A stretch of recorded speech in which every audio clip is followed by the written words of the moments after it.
नियोजित शिक्षकों को बिना शर्त राजकर्मी का दर्जा देने के लिए यह आंदोलन चल रहा है।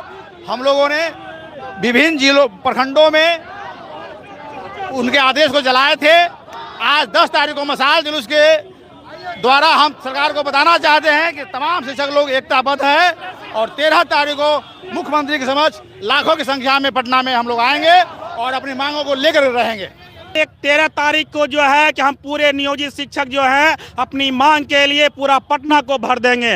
हमारी जो मांग है, हमारी मांग जो है कि राजकर्मी का दर्जा जो है कि बिना शर्त दिया जाए। हम बिहार सरकार से यही मांग करते हैं और हम लोग का जो समय सारणी है स्कूल में उसका परिवर्तन जल्द से जल्द किया जाए, नहीं तो हम लोग की और निश्चित हड़ताल की ओर हम बढ़ेंगे। तो नीतीश कुमार तो कह रहे हैं कि एक मामूली परीक्षा लिया जाएगा। नहीं, ये मामूली सा परीक्षा नहीं है। ये जो है कि हम लोग को जो है बाहर निकालने का साजिश है।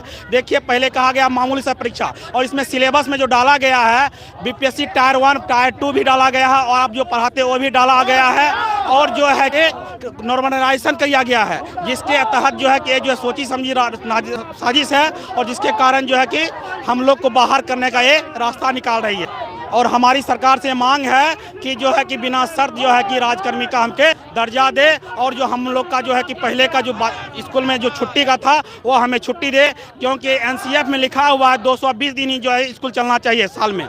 जो है कि हम लोग से जो है कि जबरन ज़्यादा काम लिया जा रहा है और एक कहीं किसी भी देश में जो है कि ये जो है कि 8 घंटा साढ़े 8 घंटा का प्रतिदिन विद्यालय नहीं चलता है। इसमें भी परिवर्तन किया जाए। मेरी सरकार से यही मांग है। को मिलेगी। यह आकस्मिक अवकाश है, हमारा हक है। जब हम आकस्मिक स्थिति में होंगे हम ले सकते हैं, लेकिन उसमें भी एक नियम लगा दिया जा रहा है जो 2020 के नियमावली में भी नहीं है। अपने मन से नियम बना जा रहा है। 9 से 5 टाइम किया गया है। 9 से 5 बजे वही लोग घर से बाहर रहेंगे जिसके पास परिवार नहीं हो। लेकिन जिसके पास परिवार नहीं है वो इस चीज़ को समझे कि बाकी लोग के पास तो परिवार है, उनको परिवार को साथ लेकर चलना है। पैसा देने के नाम पर परीक्षा, जब पैसा की बात करो तब परीक्षा। अरे नौकरी में रख लिए हैं तो हम लोग के लिए आप ही माता पिता सब हैं। आप हम लोग का सेवन कीजिए, तड़पाइए नहीं। कितने लोग नौकरी छोड़ के निकल जा रहे हैं, कितने लोग पति पत्नी अलग है, बच्चे अलग है, विकलांग की सेवा नहीं हो पा रही है, बूढ़े माँ बाप की सेवा नहीं हो पा रही है। जो कमाते हैं यहीं भाड़ा देके खर्च हो जाता है। तो इसलिए हम लोग को जो आप दे रहे हैं सम्मानजनक स्थिति में दीजिए और इस तरह का हंगामा करवाने की कोशिश नहीं कीजिए। शिक्षक एकता जिंदाबाद तब भी था, अब भी है, आगे भी रहेगा। अच्छा, कितने की संख्या में आप लोग होंगे? अभी हम लोग लगभग 250-300 से अधिक हैं और ये रास्ते में जो लोग आए हैं उनको छोड़ करके पूरे बिहार में हम लोग 4 लाख लगभग हैं। 4 लाख लगभग हैं और 4 लाख के घर में कम से कम 25 लाख परिवार है और हर परिवार में शिक्षक है। हर गांव में 10 शिक्षक है। ये कहते हैं गांव-गांव जाकर हम बताएंगे शिक्षक नहीं पढ़ाते हैं। कौन शिक्षक नहीं पढ़ाते, कभी जाकर देखें? हर गांव में शिक्षक है और पढ़ाते हैं, तभी बिहार इतना आगे बढ़ रहा है। अपने कि बिना भी किसी शर्त के हमें नियमित का दर्जा मिले, बिना किसी तो कह रहे हैं एक मामूली परीक्षा ली जाएगी। क्यों मामूली परीक्षा दे? हम परीक्षा दे के आए हैं ना। ऐसा तो नहीं है कि हम बिना परीक्षा दे के आए, हम तो ऑलरेडी परीक्षा दे के आए, फिर क्यों दोबारा परीक्षा दे?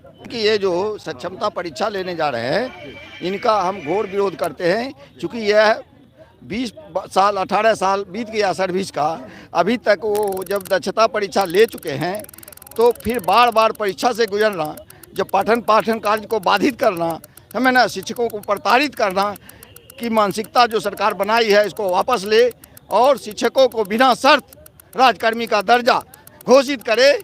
तभी तो हमने अपने आंदोलन को आगे बढ़ाएंगे। जब तक हमारा शिक्षकों को कर्मी का दर्जा बिना शर्त नहीं देती है, मैं आगे भी आंदोलन करूंगा और 13 तारीख को पूरे पटना को मैंने जन सैलाब उतार दूंगा। सभी शिक्षक अपनी मांग के लिए सजग हैं और सब संघर्षशील हैं। इसलिए सरकार अपनी सोई हुई निंदा को जग करके इनके प्रति गंभीर हो और इनकी मांगों को पूर्ति करें। सरकार बात नहीं मानेगी तब क्या करें? नहीं मांगेगी तो हम अपना संघर्ष जारी रखेंगे। हाँ, देखिए तो संघर्ष। और हम लोग के नियमावली में पहले इन्होंने मेंशन नहीं किया था कि आपका ट्रांसफर होगा, जो कि अदर गवर्नमेंट जॉब्स के नॉर्म्स होते हैं, राइट? तो वैसा क्या इन लोगों जॉब दिए। अब आप के लिए ना तो